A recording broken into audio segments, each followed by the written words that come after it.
Hello and welcome to another episode of Relationship Alive. This is your host, Neil Satin. For this episode, we're going to focus on something extremely simple and practical, the importance of questions. How well do you know your partner? And if you say you know them well, are you sure that you're not actually making assumptions about them? And how do you cultivate your curiosity in a way that keeps your relationship fresh instead of stuck in the same old patterns? Today's guest is Susan Piver, New York Times bestselling author of The Hard Questions, 100 Questions to Ask Before You Say I Do, and whose new book, Start Here Now, An Open-Hearted Guide to the Path and Practice of Meditation, just came out this past September. In this conversation, we're going to explore how asking simple, practical questions can help you get to the heart of what is and isn't working in your relationship. Whether you've already said I do, or are simply trying to figure out why your partner does what they do. And just as important as the questions themselves, we're also going to talk about how to ask a question and fully take in the answer in a way that helps build understanding and connection, or so you know when to walk away from a relationship. All this, plus a chance to win a signed copy of Susan's book, The Hard Questions, coming up on today's episode of Relationship Alive. Susan Piver, thank you so much for joining us today. Thank you for inviting me, Neil. I'm glad to be here. My pleasure. We are here to talk primarily about your book, The Hard Questions, and it's subtitled 100 Essential Questions to Ask Before You Say I Do. And it's an amazing short book that's packed with lots of opportunity for a couple to really explore together, or for you to explore on your own as you're in a relationship, getting into a relationship, what you're looking for in a relationship. It's really just such a versatile book. And I'm wondering, Susan, if you could talk for a moment about how it even came to you to write this book, The Hard Questions. Yeah, sure. I was never intending to write a book. I was just talking to my boyfriend about getting married, and I was very hesitant. I had not seen a lot of relationships work out, and I knew that we loved each other, but that didn't really seem to be a guarantee of anything, because everybody who gets married loves each other. So I went to the bookstore to see if I could get some advice about how to make this commitment, how to know whether or not you should make this commitment, or what it meant to make this commitment. And finally, how one might actually honor this commitment beyond just lip service. So when I went to the bookstore, all I found, however, were books about dresses and, bridesmaids' gifts and just, whatever things. There's nothing wrong with those things, but that was not what I was looking for when I went to the wedding section. So I started thinking on my own, how could this ever work out, or why didn't it work out for most people? And I had an epiphany that most relationships that don't work out because somebody stopped loving somebody else. In fact, it's rarely a question of love, and it's more a question of you couldn't create a life together that you both loved. So, I've actually had great relationships in my life. I've had good luck with relationships. But when I reflected on my previous ones, I realized that the important ones hadn't ended because we didn't love each other. They ended because we couldn't figure out how to make a life together that we both wanted to live. So I asked myself, what did I know about how Duncan, my now husband, what did I know about how he viewed life? I knew how he viewed me. I know that I loved him. I knew he loved me. I knew we had fun together and all of that, but what was his kid going to call me? And were we going to keep our money in the same bank account? And where were we going to live? Because at the time we lived in two different cities. And what holidays were we going to celebrate? And, I just started writing down questions, and we started answering them one by one, and it turned out to be a really, really, really wonderful process. And I was telling a friend of mine about it one day, and she said, that would make a really good book. And that was the first time I ever thought about that. And then through a variety of whatever lucky circumstances, it became a book. And can you talk a little bit also about the process of asking questions? Because that's, I think, one of my favorite things to talk about is how do you come up with a good question? So as you were thinking of things to add to your book, how did you know whether a question was like a good and productive question to be asking versus a question that maybe was headed in the wrong direction? Well, I knew I wanted to keep the questions very pragmatic, because these were the things that couples, myself or friends of mine, that I noticed argued about. Nobody argues about what holiday are we going to celebrate, or, what is your kid going to call me when you're dating? So I really just tried to think about real life and the kinds of things that couples tend to encounter, and the places where if you disconnect with your partner, it could be damaging, anywhere from a little bit damaging to a lot damaging. So I stayed away, and I know there are books like this, and I'm sure they're good, but I stayed away from questions like, if we were on a desert island and an orangutan tried to attack me, what would you do? I tried to stay away from, if in the future we all lived on Mars, would you still love me? I just tried to stay with real questions. And so that was my guide. And the thing with questions is they're all good. Some of them may be silly, some of them may be irrelevant to a particular couple and therefore seem silly. But to another couple, that's, that same question might get to the heart of the issue.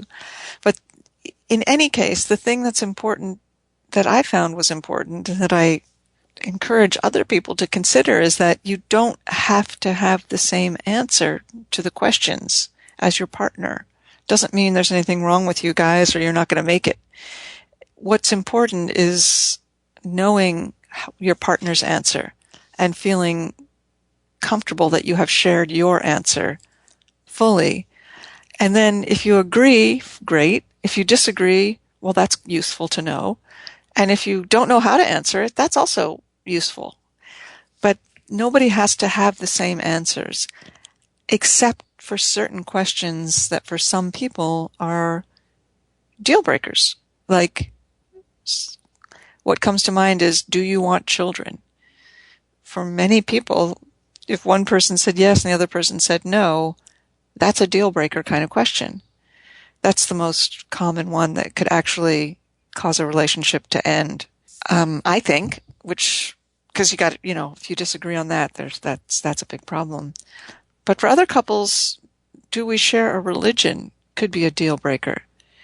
For some couples, it's not. And it just depends on the people, but you don't have to agree on all the answers, is what I'm trying to say. I don't remember reading about identifying questions as deal breaker questions or not, but that seems like that would be a really good practice as someone were to go through your book, to sort of star the ones where it's like, wow, this one has a lot of energy for me. Like this could be a deal breaker for me, or maybe it will be one. Yeah. I think that's a good idea. Though, did you find for yourself, or have you heard feedback from people around people thinking something was a deal breaker, or when they didn't answer a certain question the same way, they got that feeling of, oh my word, like how can I ever live with this person, or how could this possibly work?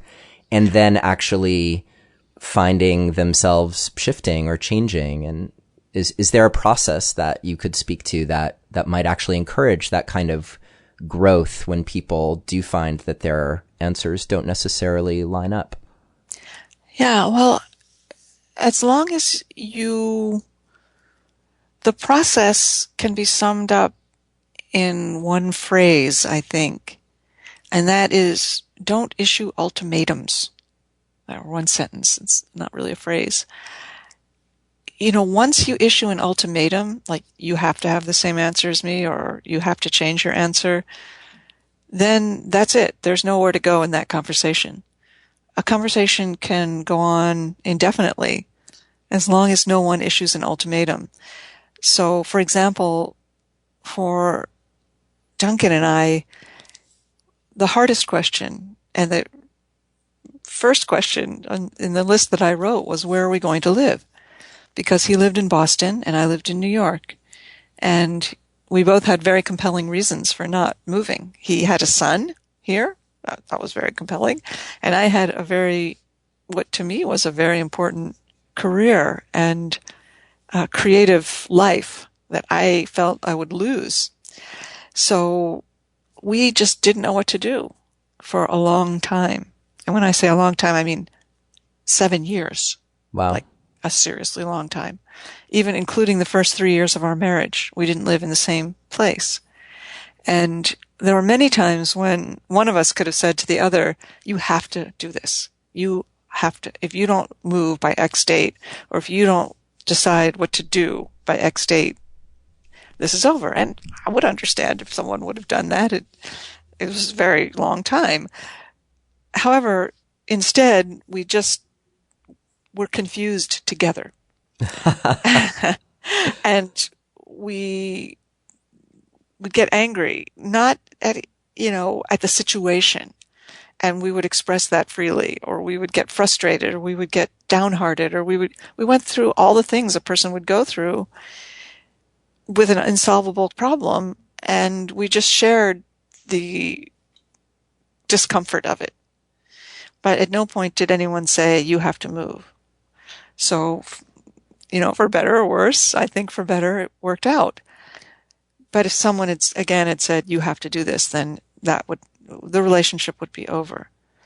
That said, there are some questions that deserve ultimatums. Like, do you want children? That's a question. It's like, you can't go on forever without answering that. Otherwise, it's answered for you. And if you know that you want children and you're in love with someone who isn't sure, no one can say you have to start wanting children, but that is something you can't leave to chance, because that can lead to so much unhappiness and bitterness and recrimination. So I'm not saying never issue ultimatums. I'm just saying if you want the process to continue to develop, don't issue ultimatums.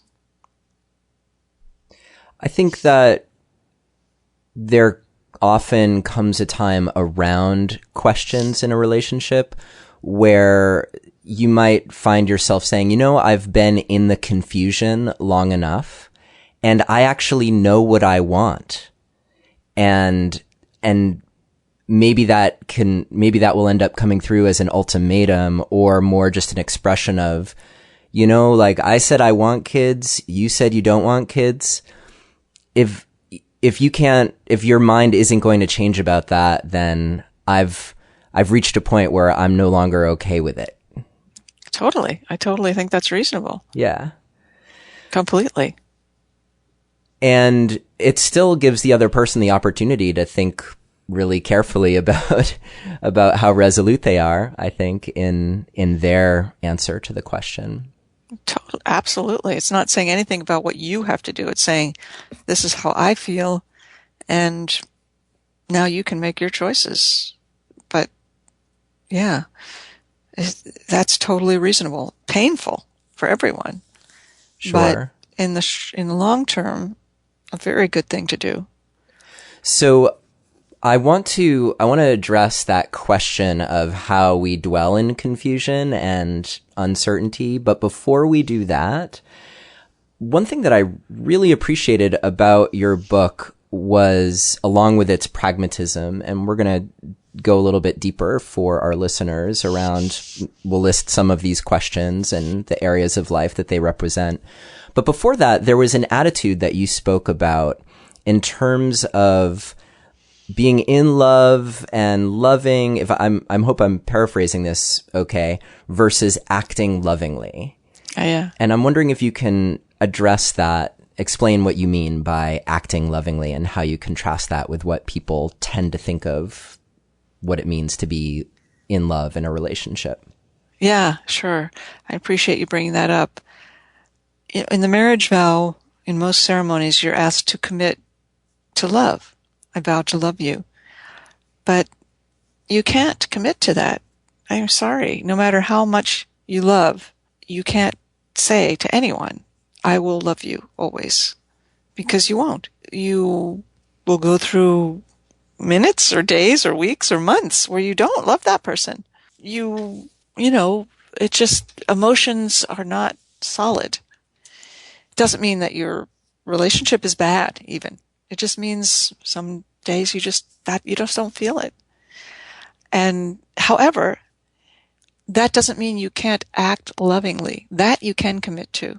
You can commit fully and completely and totally honestly. I commit to acting lovingly. And of course, you may fail from time to time. We all do, but that's an honest commitment. And by act lovingly, what I mean is not so much feel love, but be open to that person, care about their experience, be willing to share and be open yourself about your own experience, and be willing to continually come back and try again, to understand, to open, to feel, to share, to express honestly. And sometimes what you want to express is love, because that's true. Now, there's other times what you want to express is anger, because that's true. But the commitment to be honest, and not stupid honest, but to share what's in your heart, is what I would call acting lovingly. And again, sometimes acting lovingly means you love the person, but sometimes acting lovingly means you are angry at the person, but you explain and share with them what is happening for you, and you are open to and invite their response. I think that's loving. Yes, and you bring that to the process of asking and answering questions, right? So when the process that you suggest in your book is when you ask a question that you should put all of your judgments, responses, feelings, etc., as much as possible to the side. And I think you say something like, trust that those things will be there for you if you need them, like down the line. But that really your goal is to, as much as possible, come to an understanding of your partner's answer to the question and why are they answering it the way that they are. Yeah. And even before why, what are they saying? What did they just say? It's surprising how often you just don't even get what they're saying. Because something, and it's understandable. This is all so vulnerable, but something gets triggered in you, some fear or some discomfort or some doubt, and then you don't hear anything anymore. And you just want to sort of fight what you just heard. But fine, you can fight what you just heard if you don't like it. That's totally cool. But first, hear what the person said. Right. Make sure you understand it. Yeah, I like that you're careful to not put your projections on what they're saying. And, what they said this, so that means that they're never going to want to go to Germany with me because they said they don't like to travel, or, whatever it is. And I must go to Germany at least once in my life. I'm just making that up. Sure. But actually, if you asked them, are you saying that means you would never travel with me, like say to Germany where I really want to go? Then they might say, well, no, that's not what I meant at all. I just mean that I don't really prioritize travel Right. but Or they might say, yes, that's exactly what I mean. right. But yeah, so make sure you understand. And what you say about not going with your projection, that is the ultimate definition of acting loving, I believe. Yeah. And how would someone know that they're projecting versus actually hearing? Well, your partner will pretty much tell you. I mean, they might not say, hey, you're projecting onto me, but you'll get in a fight. Yeah. It doesn't mean that's there's no formula for these things. But if you know, when you start getting into any kind of, you always do this, you have this problem, you have this, issue that you need to resolve at the expense of what you say makes me feel this, or I get afraid when you say that because blah, blah, blah. The more you talk about what you feel and the less you sort of critique or try to change your partner, the better off you're going to be. Right. So initially you're working towards your understanding of what they're even saying. And then you might share something like, wow, like hearing that, I start to get afraid about this thing, or that makes me really angry because of this, but Yeah. that's coming from at least a place of understanding. And also you're not judging them, hopefully, for what they said. You're more basing how you're responding in your own feeling. Yes. And even if you are judging them, you can still say, wow, what you just said really shocks me, and it makes me have a harsh judgment toward you that I don't feel happy about. You can be honest. You can be totally honest. You don't have to dress up what you're saying, but you have to own it. Right. Like you offer an example in the book. When you talk about wanting to switch careers, I'm afraid you'll fall in love with someone else. Yeah. That's reasonable. And it's a lot different than saying like, I don't want you to switch careers, or what do you mean you want to do that? We have a perfectly good life, or, whatever it is. Yeah. Why are you always trying to change things that are working out okay? It's just own your discomfort. But the only way you can own it is if you know it. And this is where most of us just totally mess up, because we just don't know. We just don't know how we really feel. And that, initial feeling of discomfort, like, oh, he's going to change something about our life that might threaten our relationship.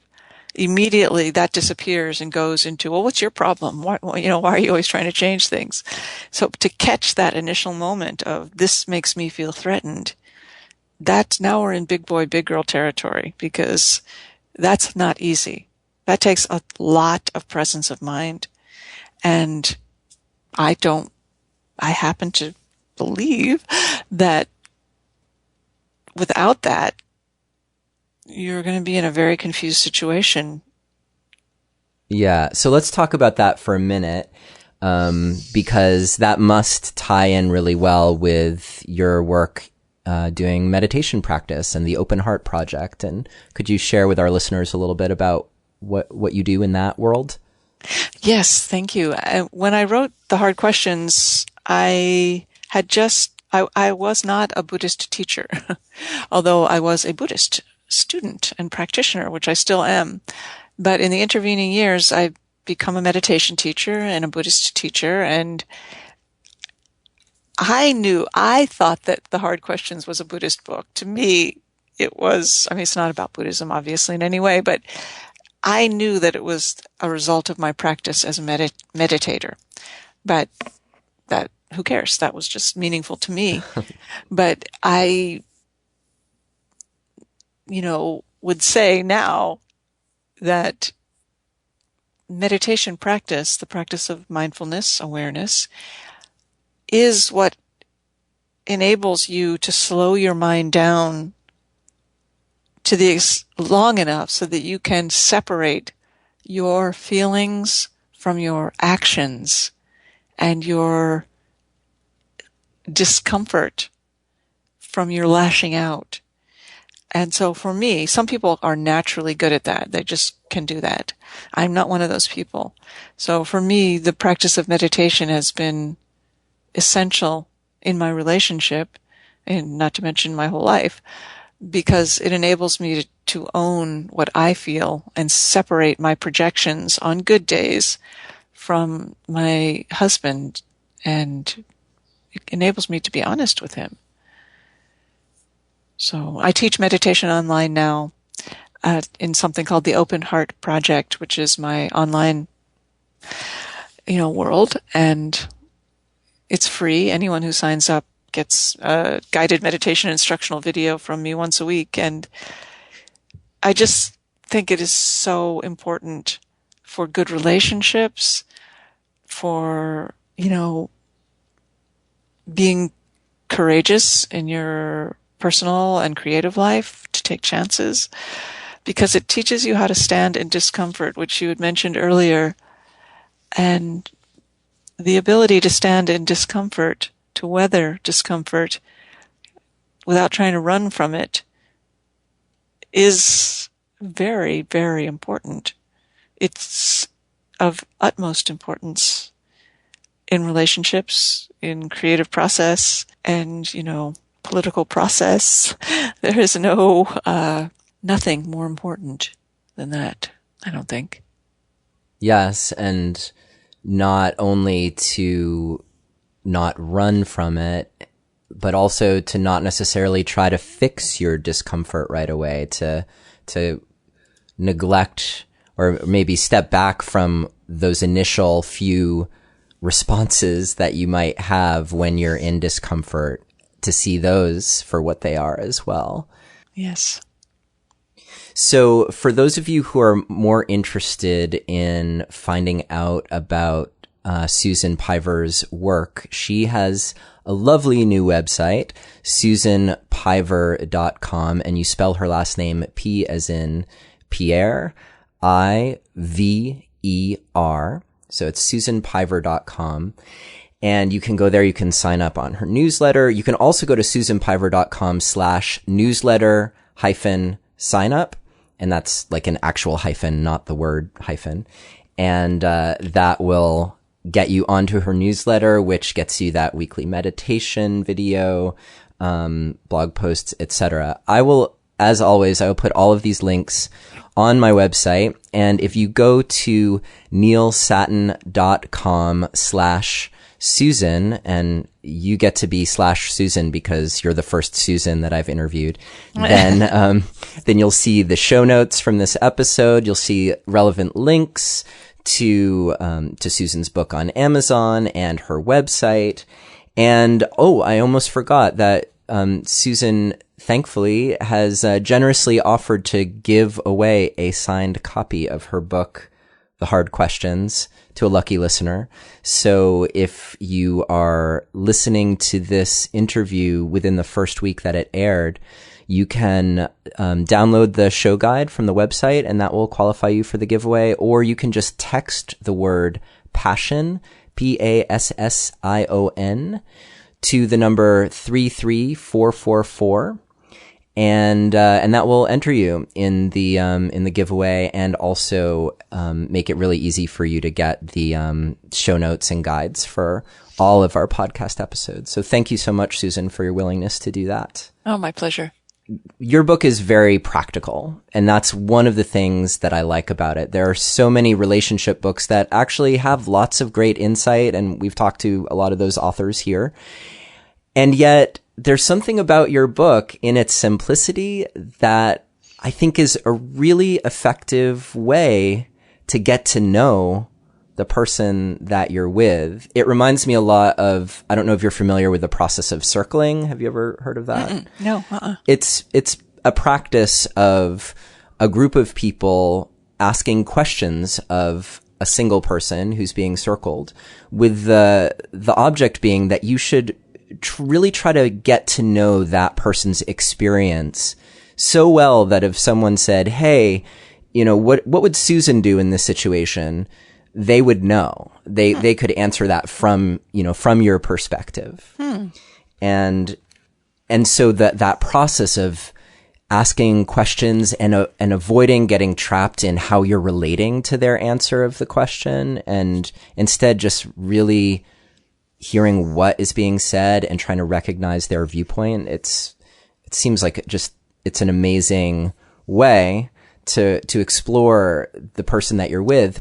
And the questions that you ask are so simple and I think deceptively simple in a lot of cases, which maybe is good. It maybe makes them easy to answer, or less intimidating, I should say, to like sit down and be like, oh yeah, I'm gonna answer this question. Who keeps the household books and pays bills? That's a question from your home section, or maybe the money section.